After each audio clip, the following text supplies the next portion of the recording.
Bonjour à vous, bien-aimés frères et sœurs en Christ et chers amis qui êtes à l'écoute de cette prédication, de cet enseignement. Que la grâce de Dieu repose en ce jour abondamment sur vous, sur vos maisons, sur vos entreprises, sur les œuvres de vos mains.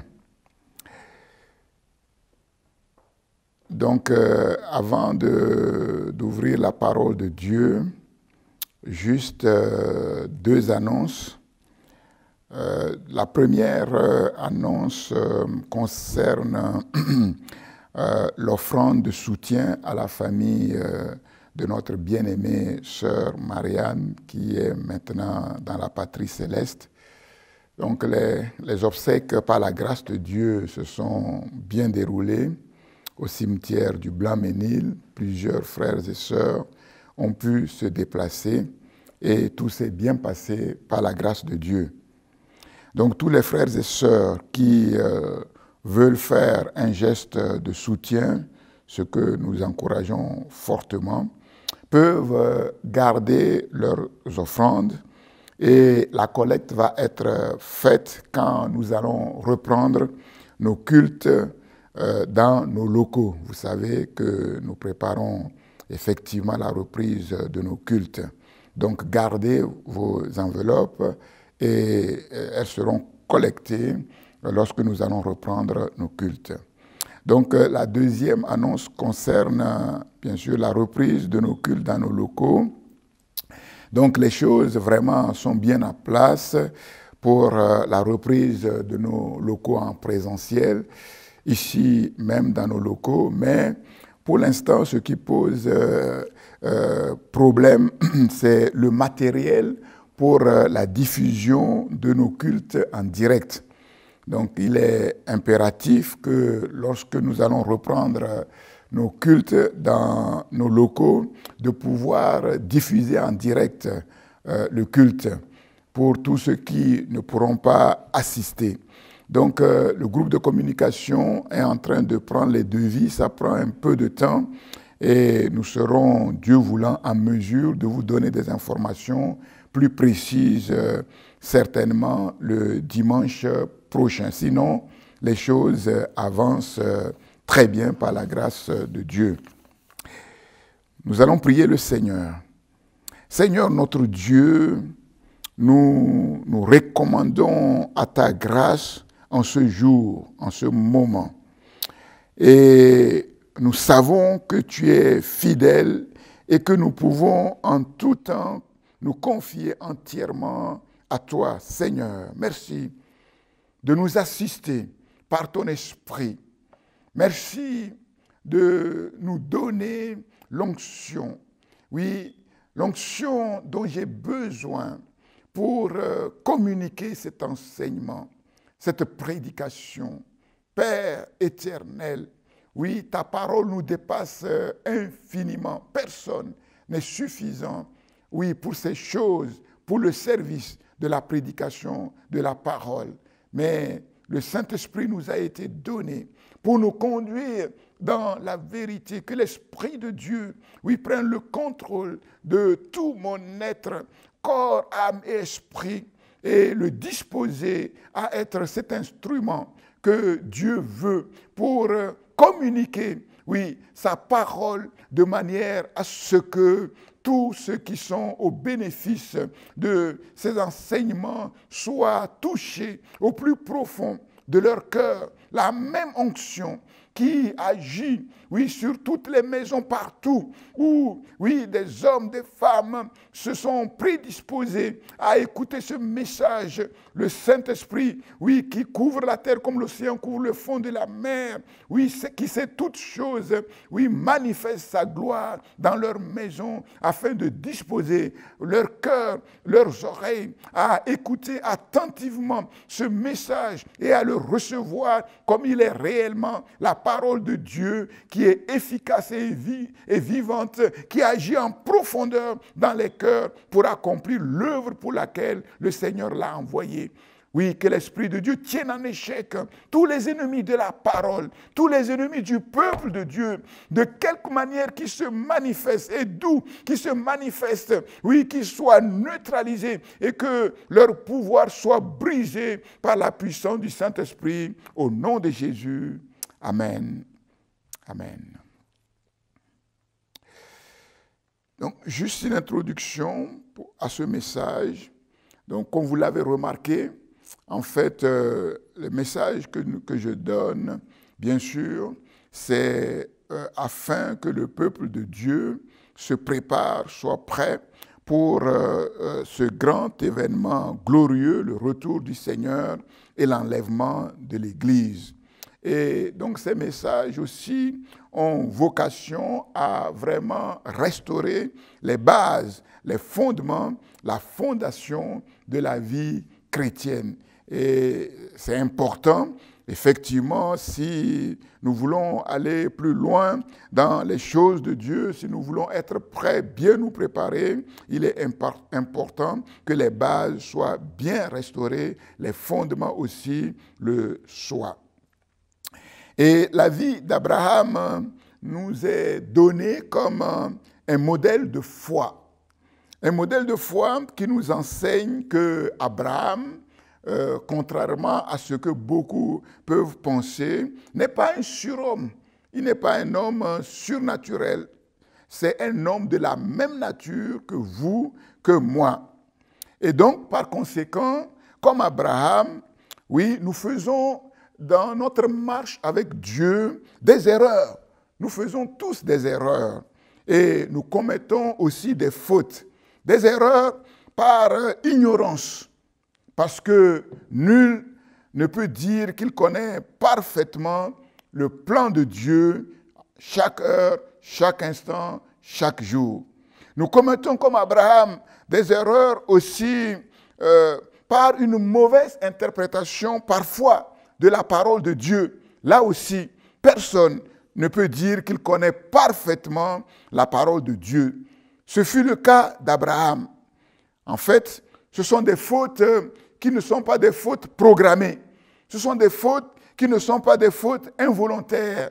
Et c'est là, effectivement, ce que les théologiens appellent la finitude de l'être humain, la faiblesse de l'être humain. Dans cette chair, nous ne pouvons pas parfaitement connaître toutes choses.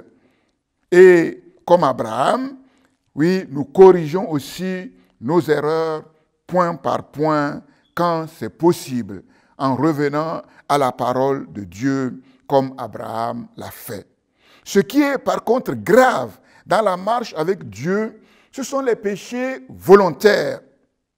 Dans l'ancienne alliance, nous savons que celui qui désobéissait volontairement à la loi de Moïse était mis à mort sans pitié.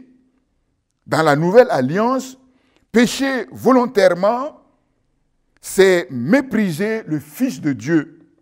Pécher volontairement, c'est dire que le sang du Christ n'a absolument aucune valeur. Cela consiste à insulter le Saint-Esprit et cela amène, comme dans l'ancienne alliance, un terrible jugement de Dieu. C'est ce que nous voyons dans Hébreux chapitre 10, verset 26 et verset 31. En tant qu'enfants de Dieu, nous ne pouvons pas pratiquer le péché, c'est-à-dire vivre dans le péché et se complaire dans le péché. Les temps que nous vivons actuellement sont vraiment des temps particuliers. Et je crois que Dieu est en train de rassembler son peuple. Dieu appelle son peuple à vraiment revenir à lui, à revenir à sa parole, afin de former ce corps parfaitement uni, le corps de Christ. Mais nous savons, au travers de la parole de Dieu, que pour former un corps et être parfaitement uni, le peuple de Dieu doit faire les mêmes expériences du salut, les mêmes expériences de la parole de Dieu.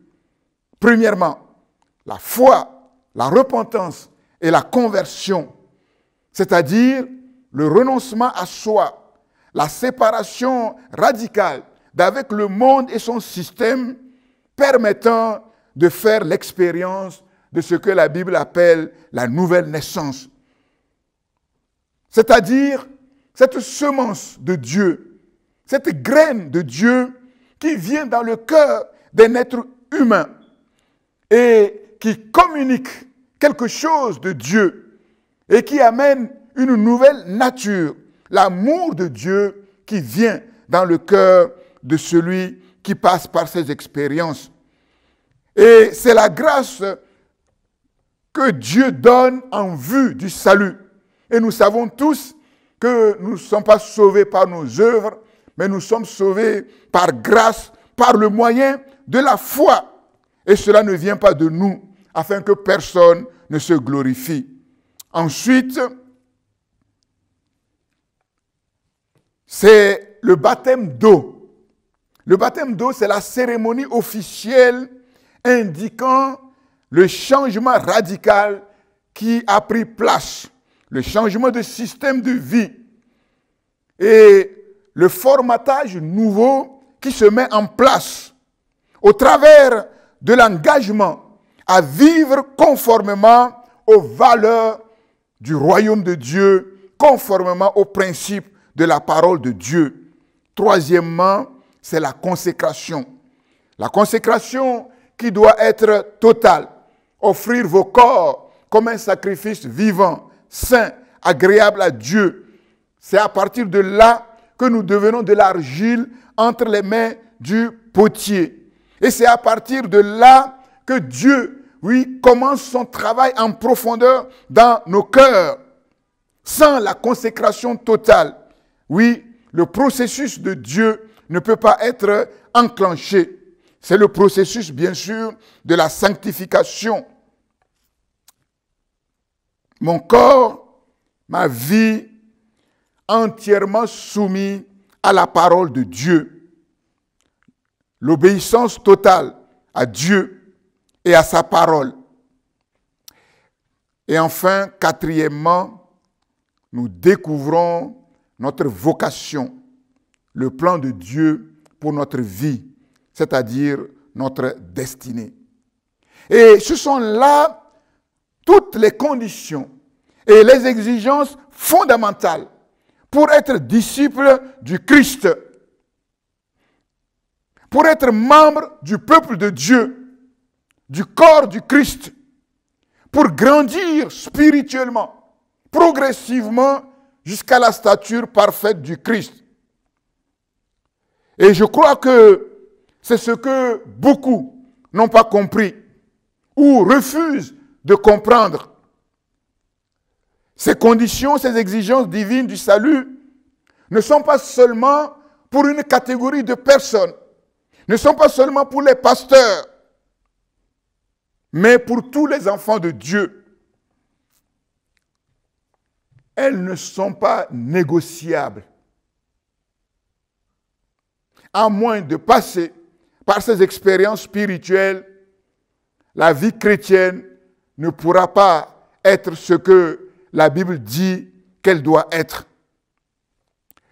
Et je crois que dans ces temps que nous vivons, c'est un temps de grâce que Dieu donne. Que Dieu donne à son peuple, à ses enfants, de bien s'assurer que tout est en règle avec Dieu. C'est un temps de grâce que Dieu donne à son peuple pour revenir à la parole de Dieu par une repentance sincère, un retour à Dieu, corriger point par point les choses qui ne sont pas véritablement ajustées. Et la gloire de Dieu sera manifestée.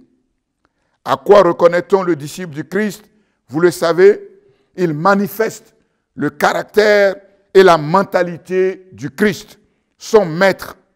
Il grandit dans la ressemblance du Christ. Et comme la parole de Dieu le dit, tout disciple accompli sera comme son maître. Donc c'est fondamental. Ces choses sur lesquelles je reviens constamment. Parce que comme je vous l'ai dit, oui, nous voyons que le christianisme à l'heure actuelle n'est pas ce qu'il doit être. Et en même temps, nous savons que le retour du Seigneur est proche. Donc si nous revenons sur notre message, lorsque Abraham fut âgé de 99 ans, l'Éternel apparut à Abraham et lui dit, « Je suis le Dieu Tout-Puissant, marche devant ma face et sois intègre. » Dieu dit à Abraham, « Marche devant ma face et sois intègre. Marche devant ma face avec un cœur tout entier à Dieu. » Les livres des rois et des chroniques, c'est l'histoire des rois d'Israël et de Juda. Et lorsque nous lisons ces histoires, deux constats que nous faisons, que nous voyons, qui apparaissent tout au long de l'histoire de ces rois. Le premier constat qui apparaît souvent, c'est ceci. Son cœur fut tout entier au Seigneur son Dieu. Son cœur fut tout entier au Seigneur son Dieu. C'est-à-dire que le cœur de ce roi n'a pas été partagé. Un cœur entièrement consacré, obéissant à Dieu. Et l'autre constat, c'est ceci. Son cœur ne fut pas tout entier avec le Seigneur. C'est-à-dire que son cœur fut partagé, non entièrement consacré, un cœur qui vit avec des compromis, un cœur désobéissant. Parfois, nous voyons aussi des indications suivantes. Il fit ce qui est droit aux yeux de l'Éternel, seulement, avec un bémol, seulement les hauts lieux ne disparurent point. Et c'est quoi ces hauts lieux? Nous le verrons dans la suite de ce message. Et parfois, nous avons aussi l'autre indication. Il fit ce qui est droit aux yeux de l'Éternel. Cette fois-ci, il n'y a pas de bémol. Entièrement, comme avait fait David son père, il fit disparaître les hauts lieux. C'est quoi les hauts lieux? Les hauts lieux, c'était des lieux construits par les Cananéens pour adorer leurs dieux, c'est-à-dire les faux dieux, pour adorer leurs idoles. Et ces lieux étaient aménagés souvent dans des endroits élevés, sur des collines. Voilà pourquoi on les appelle les hauts lieux. Et donc, Dieu a dit clairement à Israël de détruire tous les hauts lieux cananéens. Tous les hauts lieux cananéens, Israël devait les détruire. Ils étaient interdits par la loi. Pourquoi? Pour empêcher l'idolâtrie, les déviations cultuelles et surtout pour préserver l'unité nationale. Et cela nous enseigne par rapport à notre thème que pour que notre cœur soit tout entier à Dieu, pour unifier notre cœur, il est nécessaire de détruire les hauts lieux. Mais nous savons aussi qu'avant la construction du temple, l'usage des hauts lieux n'était pas explicitement défendu pour Israël parce qu'il n'y avait pas un lieu de rassemblement. Salomon a permis à ces femmes d'élever des hauts lieux pour adorer leurs dieux païens. Et nous savons que les femmes de Salomon vont entraîner Salomon dans un piège. 1 Roi chapitre 11, versets 4 à 6. Au temps de la vieillesse de Salomon, ces femmes inclinèrent son cœur vers d'autres dieux. Nous comprenons pourquoi la parole de Dieu, oui, ne permet pas aux enfants de Dieu de se lier dans les liens du mariage avec des personnes qui n'appartiennent pas au peuple de Dieu, car il y a là un piège pernicieux. Au temps de la vieillesse de Salomon, ces femmes inclinèrent son cœur vers d'autres dieux. Son cœur ne fut plus tout entier avec le Seigneur son Dieu, comme l'avait été le cœur de David, son père. Salomon alla après Astarté, Milcom, ce sont là des divinités païennes. Et Salomon fit ce qui est mal aux yeux de l'Éternel, et il ne suivit point pleinement l'Éternel comme David son père. Et nous voyons que si longtemps qu'un enfant de Dieu ne détruit pas ses hauts lieux, il est impossible que son cœur soit tout entier à l'Éternel. Il lui est impossible de suivre pleinement la voie de son Dieu, d'accomplir pleinement, oui, sa destinée. C'est quoi ces hauts lieux spirituellement pour nous aujourd'hui? Ces hauts lieux, ce sont ces idoles, ces choses secrètes, cachées, les addictions cachées, les passions cachées, les choses du monde que les chrétiens aiment plus que Dieu, pour lesquelles les chrétiens sont plus passionnés que les choses de Dieu.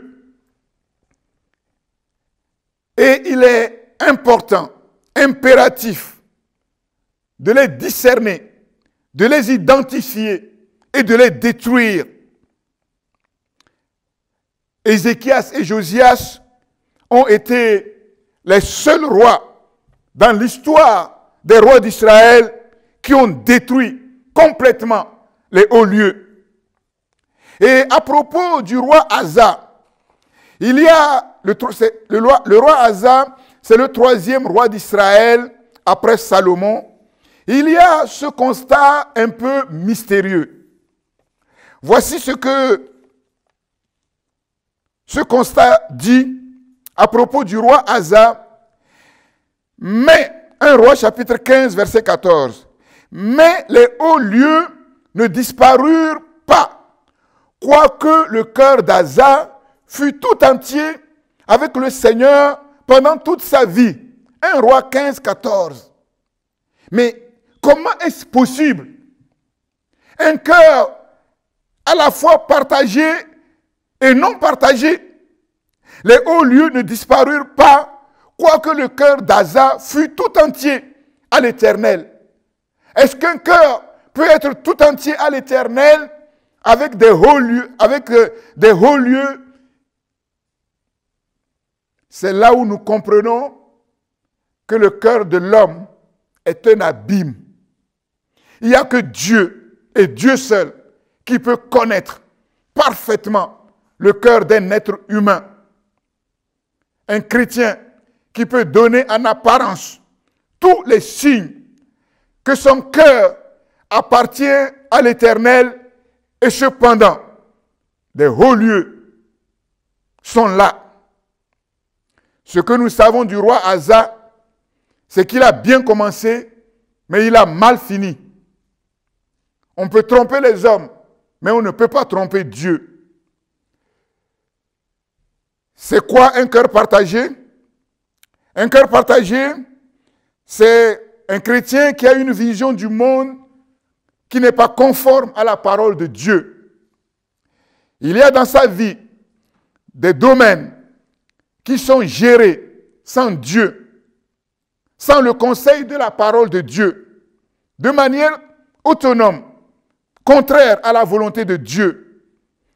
Ce chrétien n'est pas disposé à faire toute la volonté de Dieu. Quand la volonté de Dieu coïncide avec sa volonté, c'est bon. Mais sinon, il n'est pas prêt à bouger. Un chrétien qui vit donc dans des compromis, il n'y a pas de radicalité dans le renoncement à soi, ni dans la séparation avec le monde. Un cœur non partagé, c'est un cœur qui est tout entier intègre. Dieu contrôle tous les domaines de sa vie. Un cœur entièrement ouvert à la parole de Dieu. Quand le chrétien comprend qu'il est dans une mauvaise voie tout de suite, oui, il est sensibilisé, il prend conscience et il fait ce qu'il faut pour s'en sortir. Un cœur transparent, complètement. Il n'y a rien d'obscur, rien de caché, pas de jardin secret. Un cœur obéissant, c'est-à-dire une vie centrée sur Dieu, sur la volonté de Dieu. Dieu avant tout, Dieu le premier, la priorité, le centre. Ce chrétien, c'est un disciple du Christ, un serviteur de Dieu et même un ami de Dieu comme Abraham. Le psaume 86, verset 11, nous dit ceci. Le psaume 86, verset 11. C'est une prière que David a fait monter vers l'Éternel, son Dieu. Voici ce que dit cette prière. David dit, « Enseigne-moi tes voies, ô Éternel. Je marcherai dans ta loyauté, c'est-à-dire dans ta fidélité. » Et la partie qui nous intéresse particulièrement, c'est cette deuxième partie. David dit, « Unifie mon cœur, pour que je craigne ton nom. Unifie mon cœur pour que je craigne ton nom. »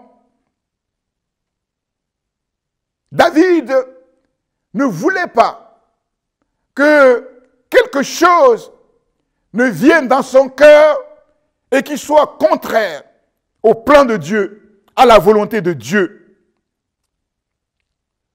Et ici, nous voyons qu'il n'est pas possible à un homme, à un être humain, à un chrétien, d'avoir la crainte de Dieu si son cœur n'est pas unifié.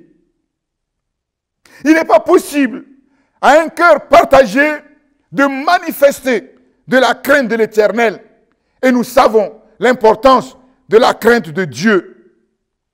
Unifie mon cœur pour que je craigne ton nom. Une version dit, dispose mon cœur à la crainte de ton nom. Un cœur tout entier à Dieu, c'est un cœur qui est entièrement disposé. Et la Bible en français courant dit ceci, « Mets en moi cette seule préoccupation, rester soumis à ton autorité. » Rester soumis à ton autorité.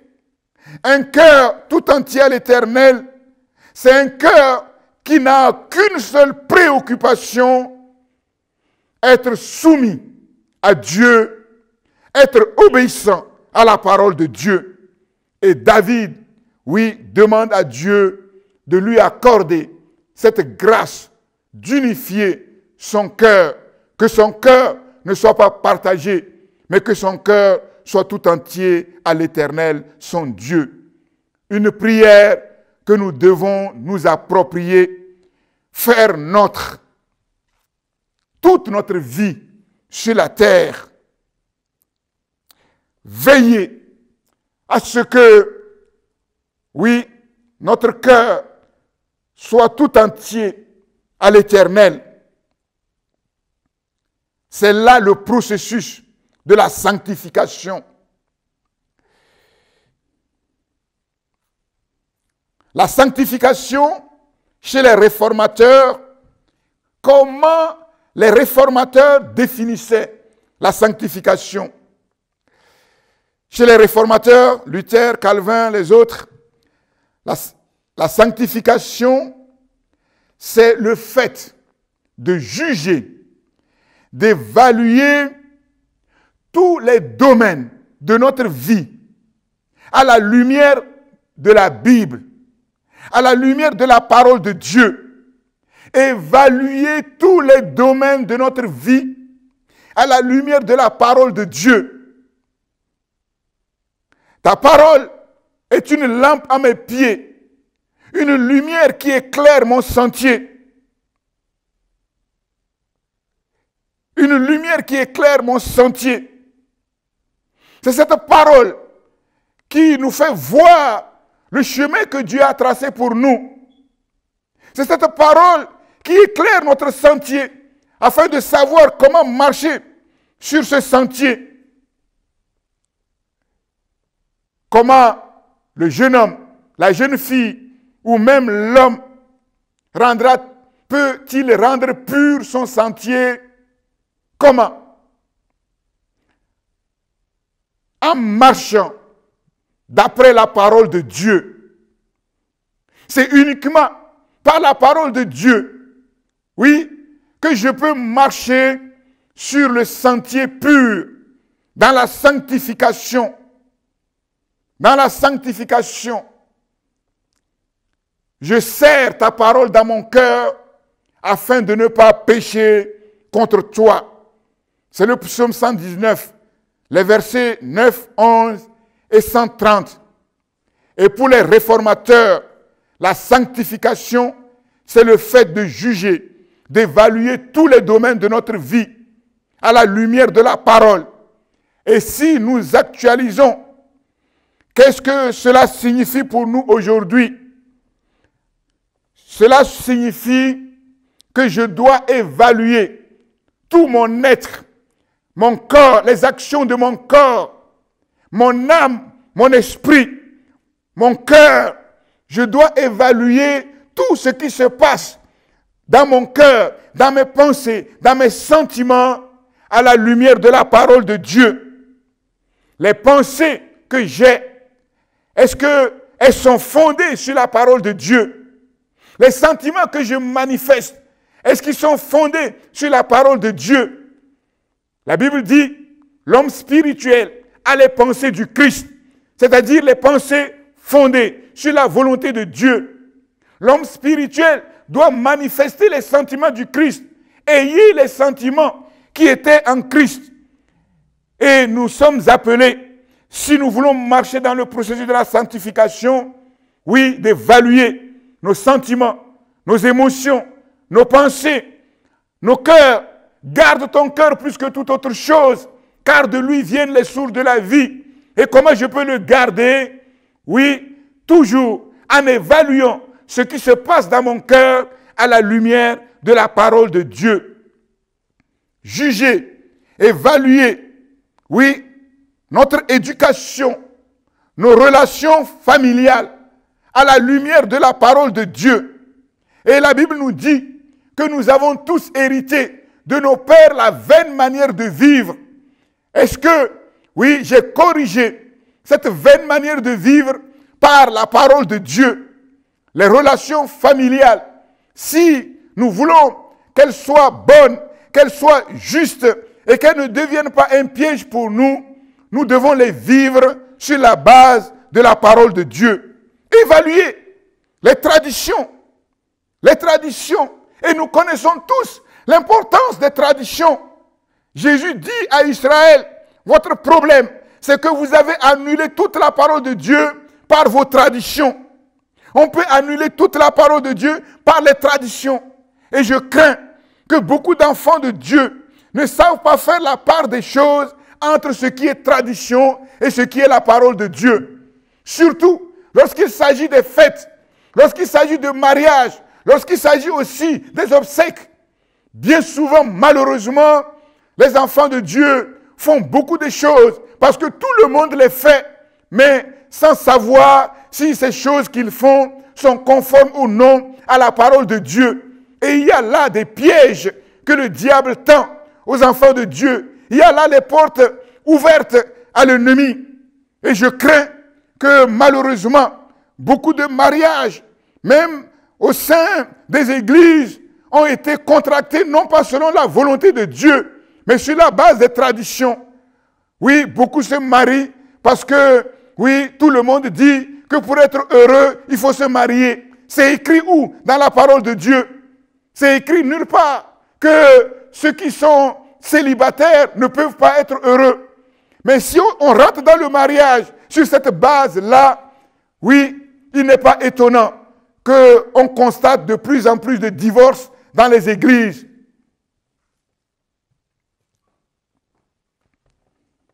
Les traditions. Évaluer tout ce qui est appris à l'école, au lycée, à l'université. Et nous savons qu'il y a beaucoup de choses, oui, qui sont enseignées, qui sont contraires à la parole de Dieu. Tout ce que nous regardons à la télé, l'Internet, les réseaux sociaux, oui, c'est là un véritable problème. Et je vous ai toujours dit que si un enfant de Dieu ne sait pas dominer ses outils, il peut être constamment souillé tous les jours, sans même se rendre compte. Souiller ses yeux, souiller sa bouche, souiller ses oreilles. Parce que nous savons tout le désordre qu'il y a sur, effectivement, ces plateformes. Je ne dis pas que tout est mauvais sur Internet, que tout est mauvais sur les réseaux sociaux. Mais nous savons que même ceux-là, les inventeurs de ces outils, ont été les premiers à se repentir en disant qu'ils ont engendré un géant qu'ils ne peuvent pas arrêter et qui a fait des dégâts. Il y a des tragédies. Voilà pourquoi l'enfant de Dieu, oui, doit évaluer tout ce qu'il fait sur Internet, sur les réseaux sociaux, à la lumière de la parole de Dieu. Si tu n'es pas capable de te maîtriser sur Internet, sur les réseaux sociaux, oui, il vaut mieux tenir ces outils à distance. Un bien-aimé me disait un jour que lorsque il regarde sur Instagram, il se rend compte malheureusement que les chrétiens parlent comme les gens du monde. Et les filles posent sur Instagram comme les autres filles du monde. C'est terrible. C'est terrible. Parce que si tu parles comme les gens du monde, si tu poses, tu te comportes comme les gens du monde, quand Jésus reviendra, oui, ton sort sera semblable aux gens du monde. Nos centres d'intérêt, oui, nos centres d'intérêt, là aussi, il y a des pièges. Il y a beaucoup de confusion. Comme je vous ai dit, aujourd'hui, les gens ne disent plus « j'aime ceci, j'aime cela, j'adore ceci, j'adore cela ». De la même manière aussi, le mot « passion » est employé à tort et à travers. On ne peut pas avoir 1000 passions. Une passion est une ou elle ne l'est pas. Une passion est une ou elle ne l'est pas. Nous, en tant qu'enfants de Dieu, nous avons une seule passion. Notre passion, c'est le Christ. Notre passion, c'est notre Dieu. Tu aimeras l'Éternel ton Dieu de tout ton cœur, de toute ton âme, de toute ta pensée, de toute ta force. Et celui qui apprend à aimer l'Éternel de cette manière-là, sa passion, c'est Dieu. Mais nous vivons dans ce monde. Et oui, il n'est pas défendu d'avoir des centres d'intérêt. Et nous ne devons pas confondre les centres d'intérêt avec la passion. Sinon, c'est compliqué. Et comme je vous l'ai dit un jour, c'est vrai que, oui, parfois, ces centres d'intérêt, nous devons veiller à ce que ces centres d'intérêt ne deviennent passion. Si, pour un chrétien, le centre d'intérêt, c'est le foot, et l'équipe qu'il soutient, quand il regarde un match, quand il voit son équipe, effectivement, jouer un match, il tremble sur sa chaise, il y a un problème. Il y a un problème. Et quand son équipe perd, si il est triste pendant toute la nuit, il n'arrive pas à dormir la nuit, et que la semaine qui suit, il est malheureux comme tout, il y a un problème. Il y a un problème. Si un chrétien peut s'émouvoir ainsi, peut aimer ainsi un club, au point de trembler, au point d'être triste, mais quand il s'agit de l'œuvre de Dieu, quand il s'agit des âmes qui se perdent, quand il s'agit des choses de Dieu, il reste de marbre, il y a un problème. Et nous comprenons que les choses dans le monde ne sont pas neutres. Et nous comprenons que tout ce qui est dans le monde, derrière tout ce qui est dans le monde, il y a un esprit qui est là, qui essaie d'avoir un accès dans le cœur des enfants de Dieu, afin que leur cœur ne soit pas tout entier à l'Éternel. évaluer tout à la lumière de la parole de Dieu, nos relations sociales, professionnelles, amicales. Un chrétien qui a des amis, qui n'arrive pas à les influencer, à les amener à Christ, il y a un problème. Parce que si tu n'arrives pas à influencer tes amis, et si tu es vraiment ami avec ces personnes-là, c'est eux qui vont t'influencer. Parce que dans les relations amicales, ce n'est pas neutre. Il y a des influences réciproques. Et le chrétien a des amis pour les amener au Seigneur. Évaluer les modes actuels. Nous ne suivons pas aveuglement les modes qui passent. Le disciple ne suit pas aveuglement les modes. Aujourd'hui, c'est ceci.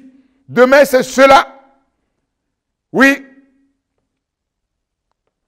Nos expériences personnelles, toute notre vie à la lumière de la parole de Dieu.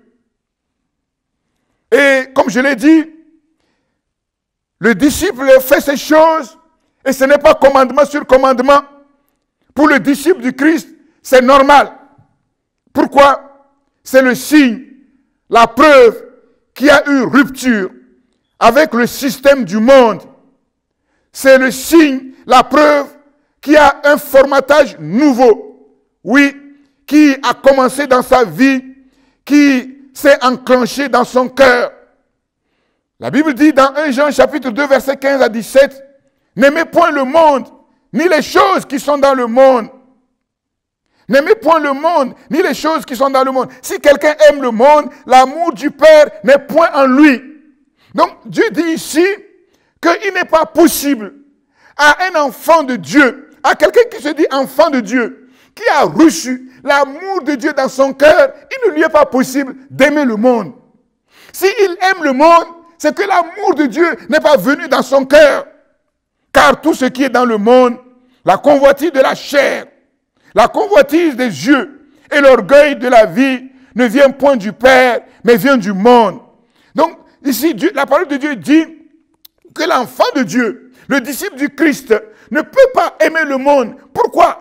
Comme je vous l'ai dit, parce que le monde fait système. Et ce système est formaté par le péché. Et ce formatage que le péché a amené dans le monde, c'est la convoitise de la chair, la convoitise des yeux et l'orgueil de la vie. Et tous les êtres humains, sans exception, qui ne connaissent pas Dieu, sont formatés par la convoitise de la chair, la convoitise des yeux et l'orgueil de la vie.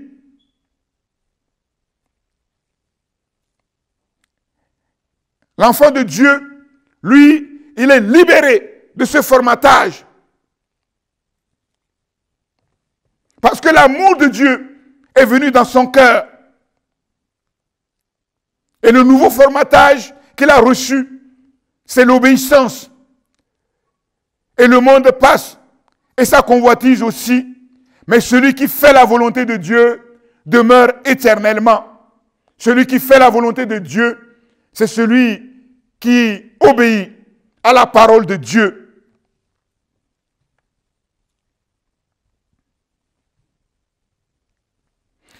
J'arrive maintenant à la conclusion.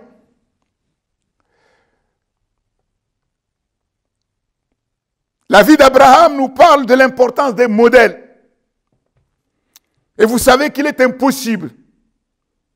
Il est impossible à un être humain d'être un être humain sans modèle. Nous avons grandi tous en suivant le modèle et l'exemple de nos parents. La fille suit le modèle de sa mère, le garçon suit le modèle de son père. Et nous le voyons clairement dans la Bible. Pour donner le modèle de ce que Dieu veut pour une nation, Dieu a fait d'Israël une nation. Et nous voyons effectivement, au travers d'Israël, ce que Dieu cherche dans une nation, ce qu'il approuve et ce qu'il n'approuve pas. Quand Israël s'est conformé à la loi de Dieu, Dieu a déversé sa bénédiction et a fait d'Israël une nation supérieure à toutes les autres nations. Mais quand Israël a désobéi à Dieu, nous avons vu aussi les conséquences. Pour savoir ce que Dieu attend d'une nation, il faut regarder la vie d'Israël. Mais le modèle n'est pas simplement pour nous dire ce qui est bien, mais le modèle aussi nous enseigne ce qui n'est pas bien pour que nous puissions nous garder de cela.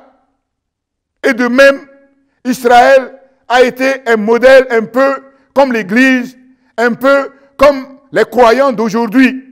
Et Paul va dire, à propos des erreurs et des fautes d'Israël, dans le livre des Corinthiens, « Or ces choses sont arrivées pour nous servir d'exemple, afin que nous n'ayons pas les mauvais désirs comme ils en ont eu.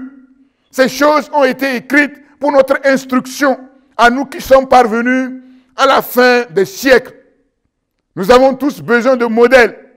Et Abraham nous a été donné comme un modèle de la foi. Abraham, le père des croyants. Et c'est un modèle accessible. Un modèle accessible parce que nous avons vu qu'il est de la même nature que nous. Et Ésaïe 51, verset 1er dit ceci. « Écoutez-moi, vous qui poursuivez la justice, qui cherchez l'Éternel, portez les regards sur le rocher d'où vous avez été taillé, sur le creux de la fosse d'où vous avez été tiré. Portez les regards sur Abraham, votre père, et sur Sarah qui vous a enfanté. Car lui seul, je l'ai appelé, je l'ai béni et multiplié. Portez les regards, regardez Abraham, tirez des leçons de sa vie. Et vous allez voir, Dieu dit, ce que je suis capable de faire. À partir d'Abraham seul, que Dieu a appelé, une postérité nombreuse, oui, a été amenée à la vie. Considérez Abraham, toute sa vie, son appel, ses fautes, ses échecs, mais comment aussi il s'est relevé.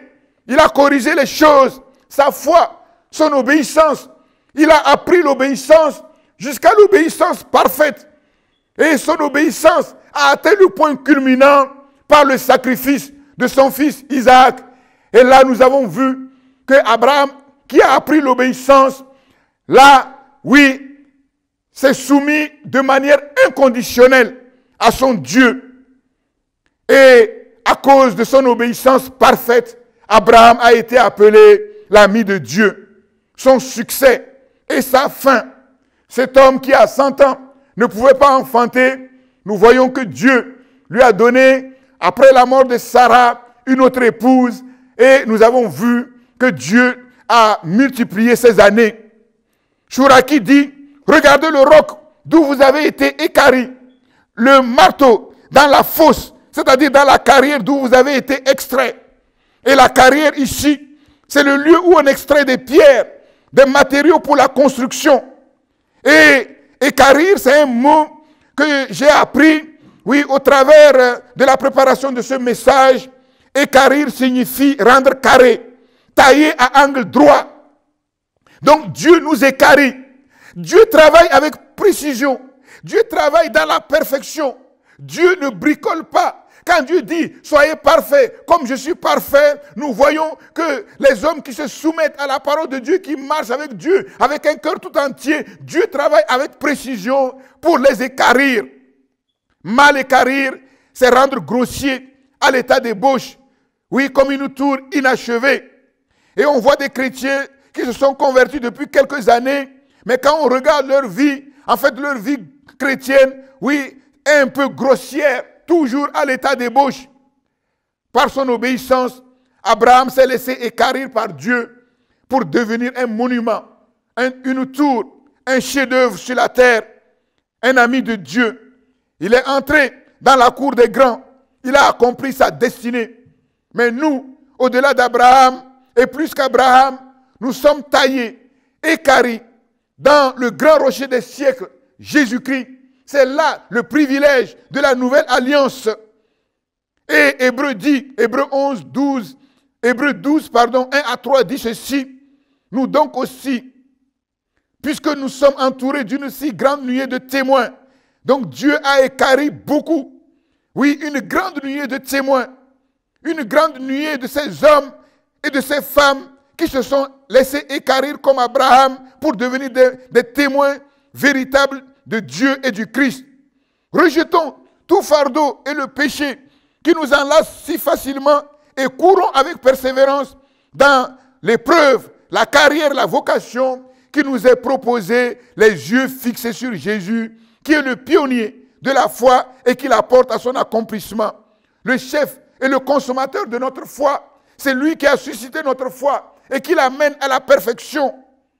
Et là, nous voyons que l'assurance de la foi et la vie d'Abraham a été fondée sur le Dieu qui s'est révélé à lui comme étant El Shaddai, le Dieu Tout-Puissant. Mais nous, notre El Shaddai, oui, c'est Jésus-Christ. Jésus-Christ est notre El Shaddai. Jésus-Christ est notre Je suis. Ce nom merveilleux qui a été caché pendant des siècles et qui a été révélé à la fin des temps. Nous sommes invités à considérer la vie d'Abraham, mais c'est sur Jésus-Christ que nous focalisons nos regards, notre attention. Jésus-Christ a tout pouvoir dans le ciel et sur la terre pour nous équarrir, nous façonner par sa parole et par son esprit. La Bible dit que sa parole est vivante et efficace, plus tranchante qu'une épée quelconque à deux tranchants, pénétrante jusqu'à séparer âme et esprit, jointure et moelle. Elle juge les sentiments et les pensées du cœur.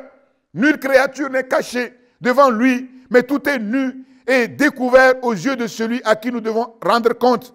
Oui, la parole et l'Esprit de Dieu ont le pouvoir de nous transformer en profondeur, de nous équarrir et de nous conduire sur le chemin de la perfection.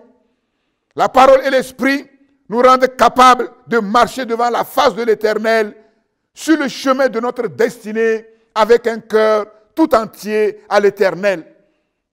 Sa parole est créatrice, ordonnatrice et providentielle. Merci Seigneur pour ta parole. Merci Seigneur pour ta parole. Nous te bénissons pour ta parole.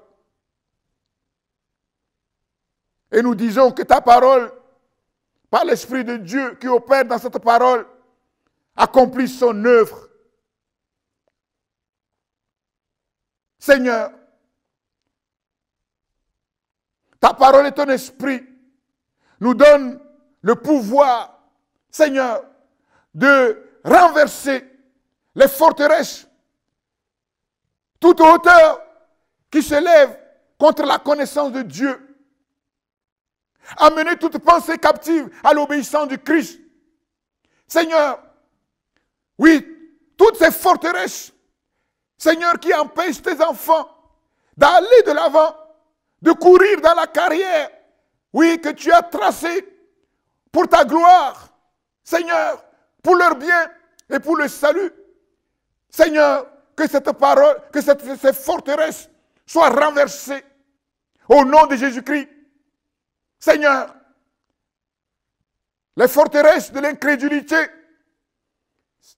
qui freinent tes enfants, ces raisonnements où le diable susurre à tes enfants qui n'arriveront jamais, que ces choses ne sont pas pour eux, qui n'en sont pas capables. Père, que ces faux raisonnements tombent au nom de Jésus-Christ. Seigneur, que le géant, moi, qui, oui, a été crucifié et qui essaie, oui, de prendre place et qui lève la tête pour prendre les rênes. Seigneur, nous proclamons qu'il est mort. Nous proclamons, oui, que nous avons été crucifiés avec le Christ et ce n'est plus nous qui vivons, c'est le Christ qui vit en nous. Seigneur, que ta gloire soit manifestée. Seigneur, oui, que dans cette période de restauration, des fondations, oui, des fondements, Père, que ta parole vienne pour assainir toutes choses, ô Dieu, et que cette rupture, cette séparation, ce renoncement soit net, soit clair, afin que ton peuple soit libéré pour aller de l'avant. Que ton peuple, oui, puisse devenir dans tes mains comme de l'argile dans les mains du potier. Cet engagement sans condition pour ta gloire. Seigneur, cette obéissance pour apprendre l'obéissance jusqu'à ce qu'elle devienne parfaite comme elle a été avec Abraham. Père, merci pour toutes choses. Nous croyons à l'efficacité de ta parole et nous te remercions au nom de Jésus-Christ. Que l'Esprit de Dieu maintenant continue son œuvre dans le cœur de tes enfants, de ton peuple, dans nos cœurs, Seigneur, pour ta gloire, pour le salut de plusieurs en cette génération. Donne-nous de faire la différence dans cette décennie stratégique, Seigneur, au nom de Jésus-Christ. Amen, amen et amen. Merci à tous. Sujet de prière pour le jeûne et prière 7 jours sur 7 et pour le programme de proximité. 1. Prions Dieu afin que la connaissance du Seigneur remplisse la terre comme les eaux recouvrent la mer. Ésaïe 11, verset 9. Que ce 21e siècle devienne spirituel à la gloire de Dieu. 2.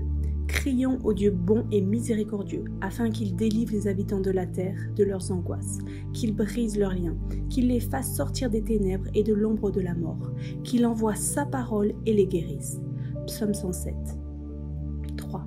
Que le Seigneur accorde son secours et son aide au monde médical, scientifique, aux forces de l'ordre, aux autorités politiques et économiques pour une gestion efficace de la crise. 4. Prions pour que Dieu renverse toute stratégie et manœuvre secrète de Satan visant à contrôler l'humanité par ruse ou par force en vue de l'établissement d'un nouvel ordre mondial, rebelle à Dieu et destructeur pour le monde. 5. Prions Dieu pour l'unité spirituelle du peuple de Dieu dans le monde. L'unité de la foi et de la connaissance du Fils de Dieu. Éphésiens 4, verset 13. 6. Que le Saint-Esprit communique de manière surnaturelle au peuple de Dieu dans le monde la vision de son plan pour le salut pour ces temps de la fin. 7. Demandant au Seigneur la provision, les ressources spirituelles, humaines, financières pour accomplir efficacement le plan de salut pour les nations. 8. Que le Saint-Esprit nous affermisse et nous enracine dans la grâce du Seigneur Jésus-Christ, l'amour de Dieu le Père et la communion, les communications du Saint-Esprit. 9. Que le Saint-Esprit nous rende capables d'offrir à Dieu le meilleur de nous-mêmes, afin de vivre le meilleur de Dieu et de rendre au monde le meilleur témoignage de l'amour de Dieu en Jésus-Christ. 10. Vivre dans la victoire du Christ, dans la surcapacité divine, pour faire la différence dans cette décennie, être prêt pour le retour du Seigneur Jésus-Christ. Jésus-Christ revient bientôt. 11. Sujet particulier, les cas de maladie, de délivrance, les besoins divers, besoins en rapport avec l'actualité, des confinements, travail, reprise de nos programmes dans nos locaux, etc.